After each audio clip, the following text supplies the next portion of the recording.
Olá! Hoje vamos mergulhar num tema bem específico. Como é que a pandemia de Covid-19 mexeu com a saúde mental e a participação de pessoas ligadas ao espiritismo lá no Ceará? Isso, a gente está se baseando no estudo científico, é bem robusto, que saiu em 2025, né? Publicado no Medical Research Archives. Exatamente. A ideia é a gente, assim, tirar os pontos principais, entender quem são essas pessoas e o que mudou com a crise toda. Ok, vamos lá. Bom, para começar é legal situar um pouco o espiritismo no Brasil, né? É uma doutrina que mistura filosofia, ciência, tem um pé na religião. Uhum. E é muito comum que pessoas buscando algum tipo de suporte para sofrimento psíquico se aproximem. Por isso que chamam às vezes de religião de demanda psicológica. Faz sentido. E o estudo que foi feito ali entre 2021 e 2022 traça um perfil bem interessante desse grupo. Sim, Olha só, a maioria esmagadora eram mulheres, 72%. Casadas, com filhos, a faixa de idade principal ali entre 35 e 54 anos. ok, um perfil mais maduro, familiar. É, Mas o que salta aos olhos mesmo é a escolaridade. Assim, 55% tinham pós-graduação. Isso é, nossa, muito diferente da média da população do Ceará. totalmente. E isso já pode ser um indicativo, talvez, de uma capacidade de buscar informação, de se adaptar. Pode ser? E a renda também acompanhava, sabe? A maioria ganhava acima de R$ 7.800 por mês, uma faixa alta. E a identidade religiosa? A maioria se disse espírita, claro, quase 79%. Mas achei curioso que uns 22%, quase 23% também se identificaram como católicos. Mostra uma certa fluidez, né? Sim, uma sobreposição interessante. E tem um dado que me chamou muito a atenção.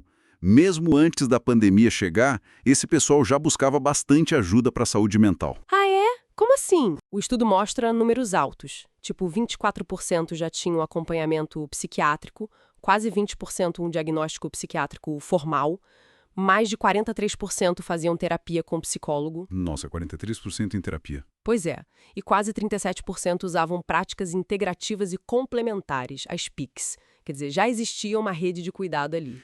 O que é fascinante aqui é justamente essa busca prévia por apoio, né? Já era um grupo que, de certa forma, estava atento a isso. Exato. Aí veio a pandemia. E os fatores que mais geraram sofrimento psíquico, segundo eles, foram doença de alguém próximo, Uhum. Físico ou psíquico. isso, 35%. E também a questão econômica, né?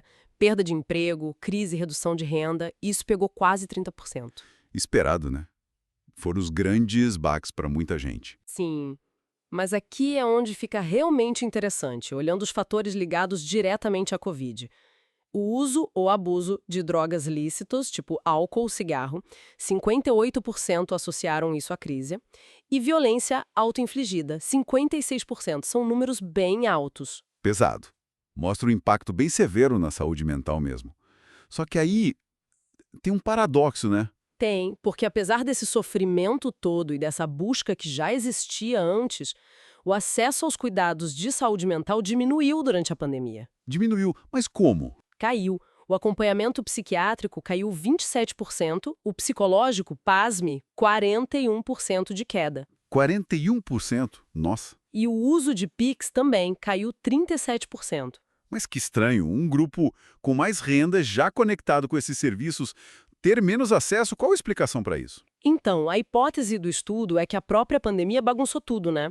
Os serviços de saúde, tanto públicos quanto privados, ficaram sobrecarregados. Os profissionais também. Ah, entendi. Então, mesmo quem tinha dinheiro teve dificuldade de acessar. Exatamente. E uma coisa curiosa, o impacto do isolamento social foi percebido como menor por esse grupo. A maioria disse que afetou pouco ou razoavelmente. Talvez pelas condições melhores de vida, né? Mais espaço, mais recurso. E também as atividades espíritas que foram para online, talvez. É uma boa possibilidade. E falando nisso, as atividades nos centros espíritas mudaram bastante.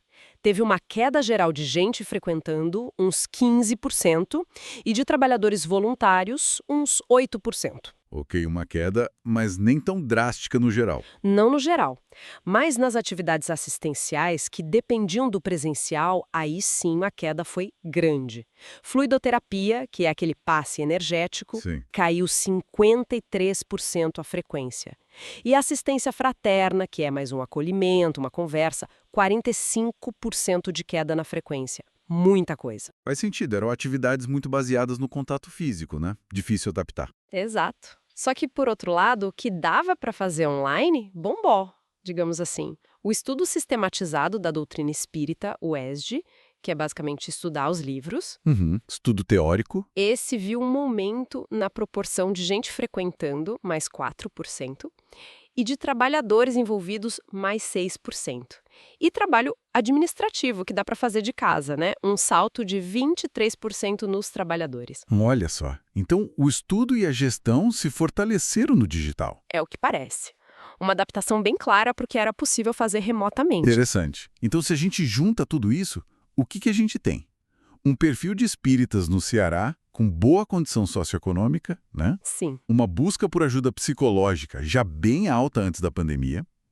Aí o paradoxo: o sofrimento aumenta, mas o acesso a essa ajuda diminui durante a crise. exato. E, por fim, uma capacidade de adaptação muito grande das práticas, migrando para o digital, especialmente o estudo da doutrina. Então, o que tudo isso significa? Para mim, reforça aquela ideia do espiritismo como um lugar que acolhe essas demandas psicológicas, sim, Uhum.